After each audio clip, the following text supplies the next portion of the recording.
अस्सलाम वालेकुम। इस वक्त मैं सेशन चौक अटक से लेकर ना सिनेमा चौक तक जो रोड की बदहाली है उसको कैसे ठीक किया जाएगा इस पे बात करूंगा। ये कैंटोनमेंट बोर्ड अटक का एरिया है, उनकी थोड़ी सी तवज्जो की ज़रूरत है। ये सेशन चौक है। इस सेशन चौक से जब आप नाज सिनेमा की तरफ मुड़ जाएं तो यहाँ पर ये फुटपाथ है जिसको छोटा करने की ज़रूरत है, और साथ ही ये छोटा सा ग्रीन बेल्ट है, इसको ख़त्म करने की ज़रूरत है। जब ये ख़त्म हो जाएगा और साथ ही दूसरी साइड पर पेट्रोल पंप की ये जो जगह है, ये खाली प्लाट पड़ा हुआ है, इसको थोड़ा खोल दिया जाए। इससे आगे भी बहुत सारी सरकारी इमारतें हैं, अगर इसको पीछे कर दिया जाए तो इस रोड को खोला जा सकता है।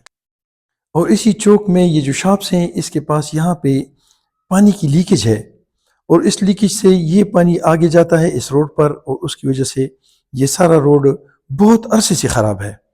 तो इसकी तरफ बहुत दफ़ा तवज्जो दिलाई गई लेकिन इसको ठीक नहीं किया गया। तो इसको लीकेज को बंद किया जाए तो इसके साथ ये जो जगह ख़राब है बहुत अरसे से, तो ये ठीक हो सकती है। इससे थोड़ा सा आगे हबीब बैंक के पास जब आप जाते हैं तो यहाँ पर भी एक लीकेज है, जिसकी वजह से ये जगह बहुत अरसे से ख़राब है।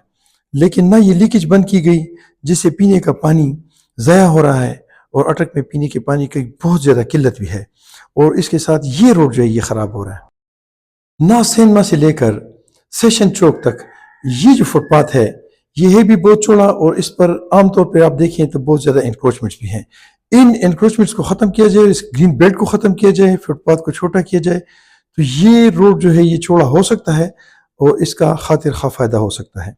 जज़ाकल्लाह। अस्सलामु अलैकुम रहमतुल्लाहि व बरकातुहू।